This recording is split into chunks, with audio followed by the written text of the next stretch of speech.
dirijo e falo. Eu não tô dirigindo, né? Isso me facilita a vida de poder falar com as minhas mãos, me expressar melhor. O Will tá aqui. Bom. Amor, não é assim que funciona. É oi, tudo bem?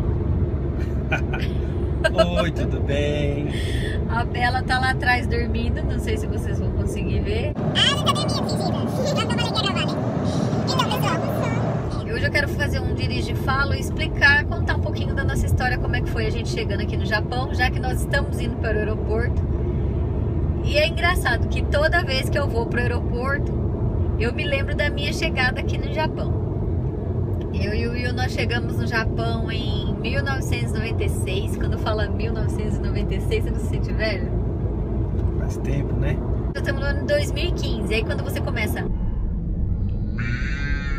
1990. Dá aquele peso assim, nossa, coisa antiga, né? Tipo assim.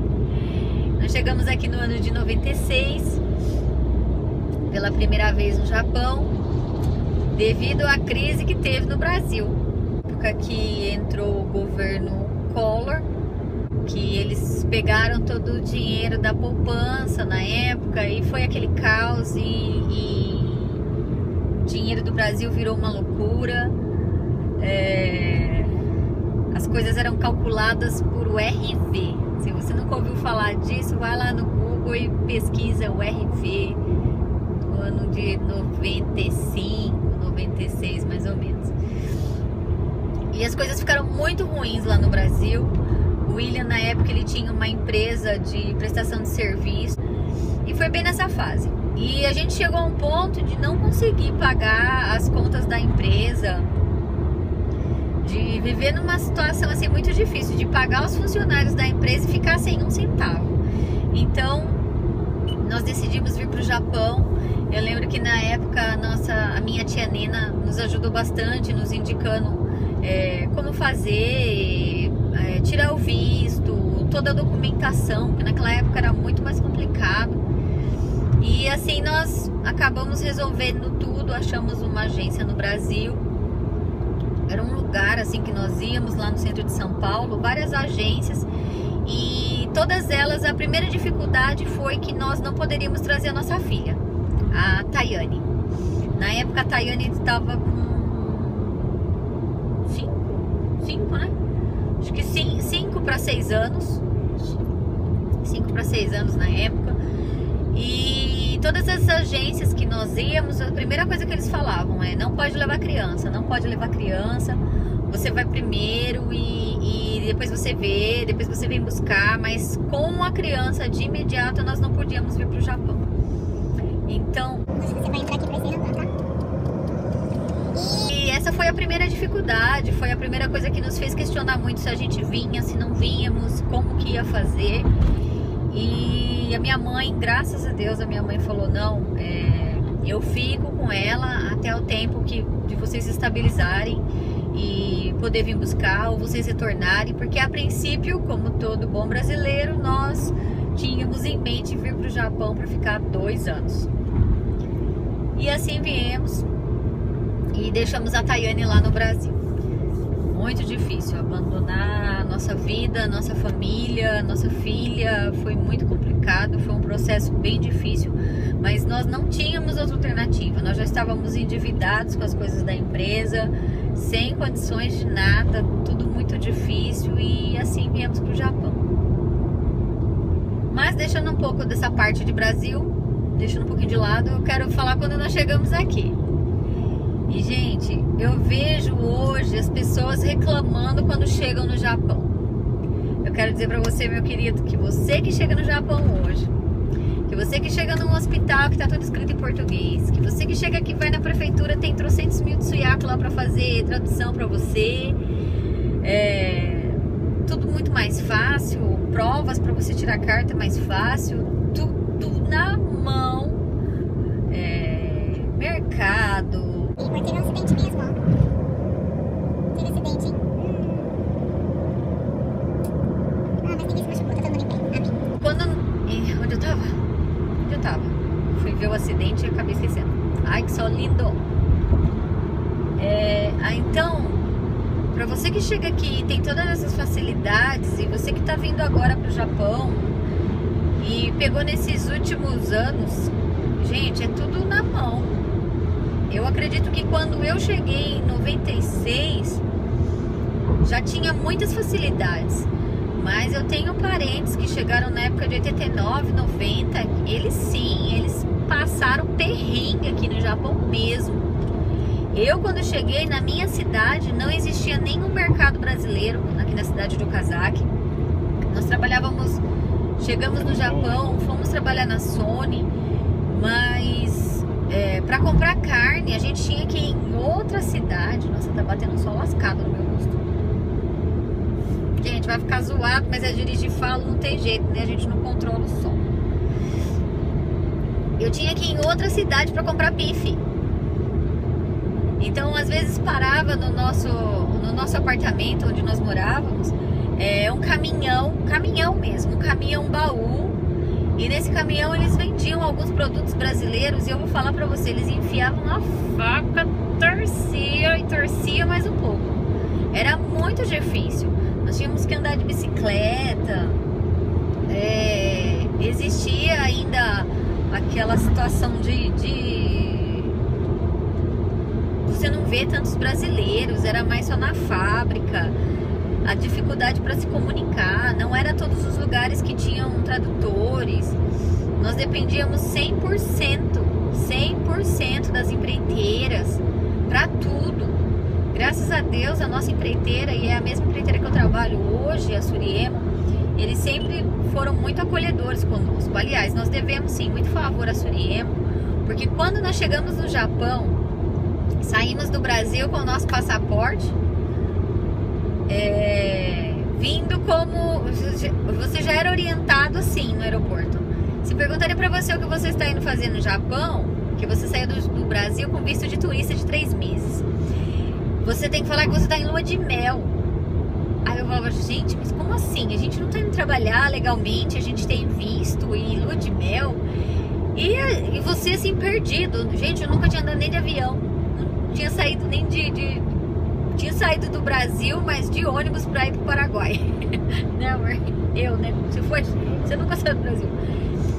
E eu lembro que na infância eu fui viajar pro Paraguai, ali Argentina, com meu pai, com a minha mãe, com a minha família. Era o máximo. Nunca tinha entrado no avião, nada. E tudo bem, lá viemos nós. E quando nós chegamos aqui, tinha um senhor com uma placa logo na saída, assim, quando abriu o portão. Aquele desespero, não falava japonês, não falava inglês, não falava nada. E seguimos o fluxo. Viemos seguindo o fluxo de São Paulo até aqui. Quando saímos do Brasil, foi com a promessa de nós trabalharmos na Suzuki. Suzuki era Toyota? Não, Toyota. Nós saímos do Brasil com a promessa de trabalhar na Toyota e tudo certo, salário de não sei quantos 1000 ienes, tudo maravilha. Pelos nossos cálculos, 2 anos nós estávamos voltando para o Brasil comprando uma vila de sobrado. E assim viemos. E quando a gente chegou aqui, que a gente passou pelo portão, encontramos com aquele japonês com a plaquinha na mão. Entramos todos num ônibus. E eu me lembro da cena, assim, alguns homens pegando as nossas malas, jogando as nossas malas dentro do caminhão, assim, sabe, jogando mesmo. E nós entramos num micro-ônibus. Nós e mais, acho que eram 8 casais, 16 pessoas. Quando nós entramos no ônibus, eles olharam pra nós e falaram assim: passaporte, por favor. Nós pegamos o passaporte de dentro da bolsa, fomos entregando pra ele. E aquele homem com aquela pilha de passaporte na mão, em pé dentro do ônibus, ele olhou bem pra nós e falou assim: tudo que falaram pra vocês no Brasil era mentira. O que eu falar pra vocês a partir de agora é a verdade. Gente, você não sabe como é que ficou o meu coração, o coração do William. Como tudo que prometeram pra gente lá era mentira. E assim fomos pra cidade de Toyohashi. Eles colocaram a gente num sobrado e falaram assim: então, esse jogo de futon aqui, pra vocês dormirem essa noite, era um jogo de futon de solteiro para os dois. Vai custar para vocês 24 mil. E a gente nem tinha ideia de quanto era 24 mil. E a gente com as malas, todas as 16 pessoas dentro de um sobrado. Então foi uma coisa tão horrível, tão traumática pra gente, que a nossa chegada no Japão realmente foi uma coisa assim que, tipo, desesperadora. E eu lembro que tinha um senhor que chegou com a gente e nós ficamos no mesmo quarto que esse casal.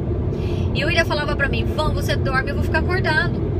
Porque não tem como nós dois deitarmos e dormirmos. A gente não conhece essas pessoas que estão aqui conosco. Nós não conhecemos também essas pessoas que estão, esses agenciadores. Então você dorme e eu vou ficar sentado aqui na mala. Porque como que vai ser? E esse senhor que ficou com a gente, ele era um senhor assim, que era o nome dele? Bem japonês mesmo, casado com uma brasileira. E ele chorava tanto que eu esqueci do meu sofrimento, da minha dor, da minha preocupação pra gente tentar fazer alguma coisa por ele. E a gente olhava pra ele e falava, calma, vai dar tudo certo, calma, vai dar tudo certo. Tentando acalmar, porque eu tava vendo a hora que ele ia ter um treco, né, amor? Lembra? Ele chorava muito, mas muito, muito, muito, muito, muito. E ele só falava assim, eu preciso entrar em contato com a minha família, eu preciso entrar em contato com a minha família, eu preciso entrar em contato com a minha família. E foi aquele desespero aquela noite toda. Logo pela manhã, os mesmos homens chegaram, levaram a gente no mercado e falaram assim, olha, vocês compram aqui o café da manhã de vocês, o que vocês querem comer, vocês têm 15 minutos para comprar esse café da manhã, que a gente já tem que levar vocês de volta pro sobrado, para casa, porque vocês não têm passaporte, então vocês podem ser presos. Então, era um misto de desespero, de agonia, que era uma coisa, parecia coisa de filme.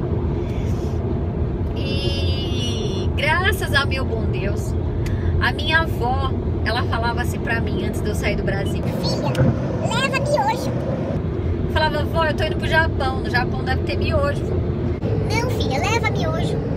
Leva aquelas latinhas de carne, umas latinhas de carne, nem sei que carne que é, aquela que você abre assim, que ela vem com uma chavinha, você abre. Como é que chama aquilo? Nossa, é verdade, eu vou comprar aquilo pra comer, lembrei agora. Não lembro o nome, mas era tipo um apresuntado, assim, latado, sei lá o que era aquilo. E a minha avó, e ela falava, e eu, tá, vó, tá, põe aí na mala. Aquilo foi a nossa salvação. Nós comemos miojo da avó e aqueles apresuntados dias.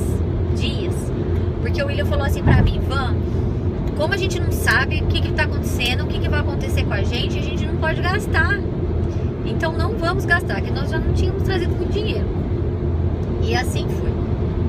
Logo em seguida, acho que no segundo dia, eles levaram nós, todo o grupo, no escritório e falaram assim, olha, nós vamos levar vocês em 3 serviços.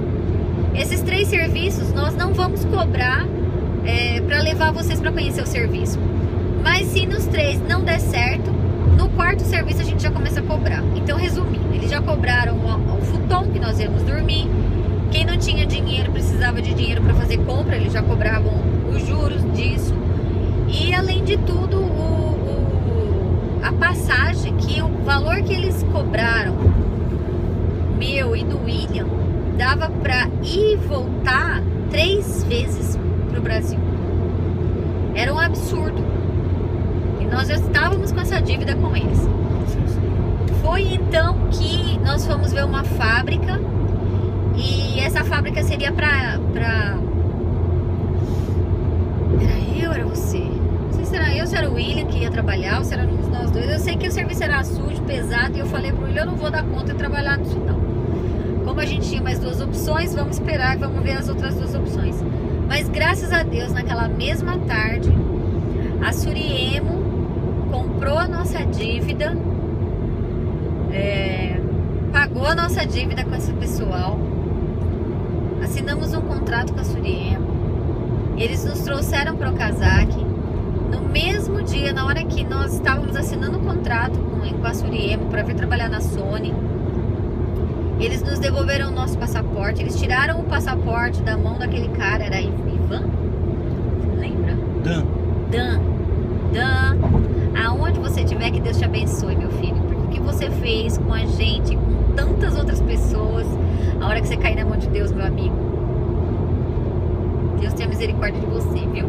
Nós já te perdoamos já, né, amor? Mas olha, que perrengue, gente. E aí eu lembro que a Suriemo, eles devolveram pra nós o nosso passaporte na mesma hora. Nos trataram muito bem. Nos levaram pra um hotel aqui na cidade de Okazaki. Colocaram a gente no hotel. Esse hotel fica de frente ali com o parque, com o castelo de Okazaki. E nós não acreditávamos, sabe, que tudo aquilo que estava acontecendo e como Deus tinha sido bom conosco. E viemos para Okazaki, ficamos ainda uma semana parados. Eles nos levaram para um apartamento bom e nos deram toda a assessoria. Perguntaram se nós precisávamos de dinheiro, cuidaram da gente, começamos a trabalhar e graças a Deus tudo foi se resolvendo aos poucos. Nos ensinaram a usar o telefone público para poder ligar para nossa família. Nos orientaram onde tinha os produtos brasileiros em outras cidades. Enfim, foi na época o alívio ter sido contratado pela Suri. Foi graças a Deus assim, a nossa história foi se resolvendo e o nosso começo de Japão deixou de ser uma tragédia.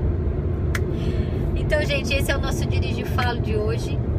Nós estamos indo para o aeroporto e eu aproveitei essa oportunidade, né, para contar um pouquinho da nossa chegada aqui no Japão. Mas dizer que apesar de tudo isso, de toda a má intenção de pessoas que realmente eles usaram muito da inocência das pessoas, da inocência das famílias, eu acredito na justiça de Deus. Eu acredito que nada também acontece por acaso. Eu sei que tudo aquilo que a gente passou serviu muito de aprendizado, tanto para mim quanto para o William. Depois de 1 ano e meio nós fomos buscar a Tayane e graças a Deus a nossa vida foi se encaminhando e se endireitando e nós escolhemos o Japão para ser a nossa casa, para ser o nosso lar. Hoje nós vivemos no Japão porque amamos o Japão.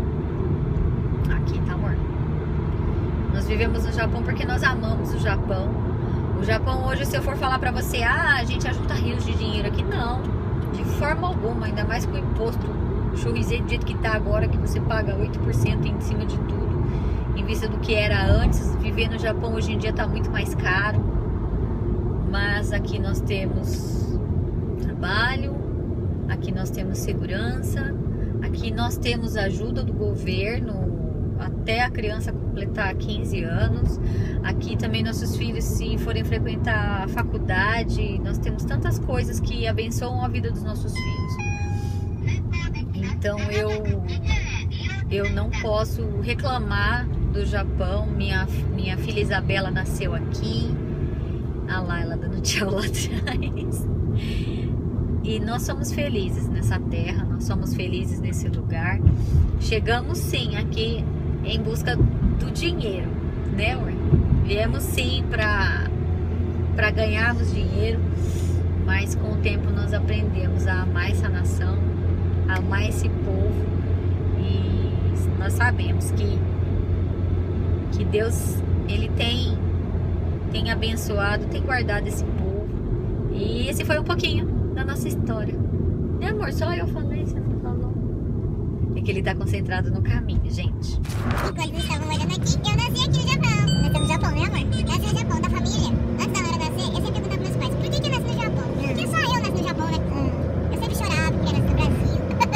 Eu chorava mesmo. A primeira vez que eu fui no Brasil, eu não queria nem voltar pro Japão. Eu queria ficar morando com a vovó o tempo todo. Verdade, né, filha? Aí eu chorei, aí lá no aeroporto, o policial viu a gente, eu chorando, botou a gente lá na frente. Você não tava chorando, você tava fazendo escândalo. Sério, eu tava achando que eu não queria pro Japão. Eu queria voltar. Mas tá bom, depois dessa invasão do vlog da Isabela, participação especial. Gente, fiquem com Deus. Bye, bye. Bye, bye.